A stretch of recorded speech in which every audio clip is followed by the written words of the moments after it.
From the studios of Books in Motion, this is Michael Bowen, reading The Executioner's Hood, Book 4 in the High Country Mystery Series by Loretta Jackson and Vicki Britton.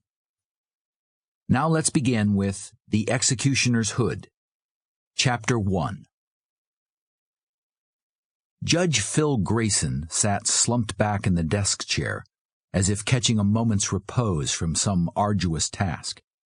But that impression was reversed by the grotesque black hood the killer had pulled over his head.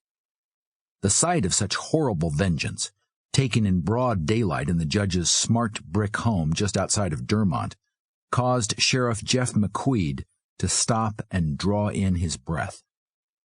The judge's prized collection encircled him, hung in spaced order on walls and displayed in large glass cases, weapons, relics, and memorabilia from the outlaws and lawmen that made up Wyoming's bloody past. Above one of the lower showcases hung a hangman's noose, a rusty rifle, and the stark white death mask of some executed bandit. Even though his focus centered on the dead judge, McQuede remained aware of them, obscure and ominous in the muted light. McQuede reluctantly crossed the study, his gaze locking on the eyeless hood, referred to as an executioner's hood, no doubt part of the judge's collection. He stared for a moment at the ever-widening circle of blood seeping through the cotton cloth.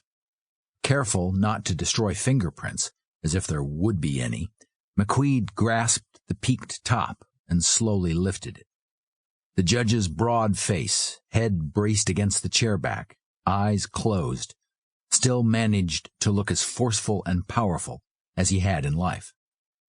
The way the chair was swiveled toward the patio doors suggested that he had been facing his attacker. The gash, deep and brutal, indicated that the murder weapon had been metal. The crushing blow to his right temple must have caused instantaneous death. Anger raged in McQuede. Phil Grayson, probably not yet 60, had been on the bench for almost 20 years. A decent man, Durmont's best. McQuede had testified before Judge Grayson many times. He pictured him now in the courtroom, clad in his dark robe, thick brown hair swept straight back from his forehead, alertly watching the proceedings with eyes sternly perceptive.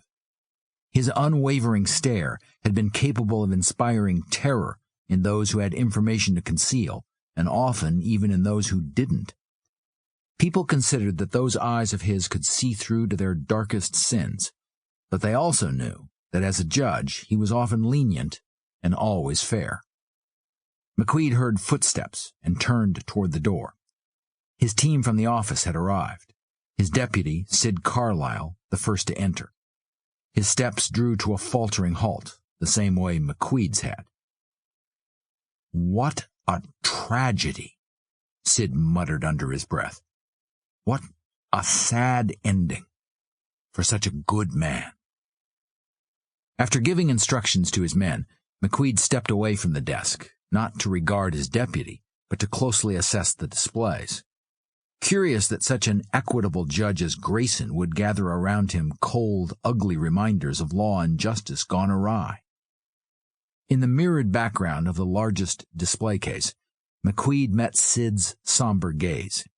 He could see his own reflection, too, gray eyes shining silver, as they often did when he was gripped by strong emotion, looking rugged and disheveled compared to his trim, soldier-straight deputy.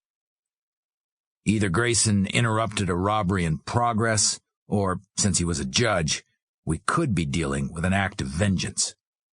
Which one do you think? The way that hood was placed over his head, this crime sure looks like an act of vengeance to me. Some rotten sneak with a grudge, Sid replied, trying to turn justice around, back on Judge Grayson. Or a robber who's trying to make it look that way. McQuede's eye caught light deflecting against the polished metal of an 1890 .45 Peacemaker. Beneath it, a sign read, Max Rigby, Notorious Black Mountain Bandit. Sample complete. Ready to continue?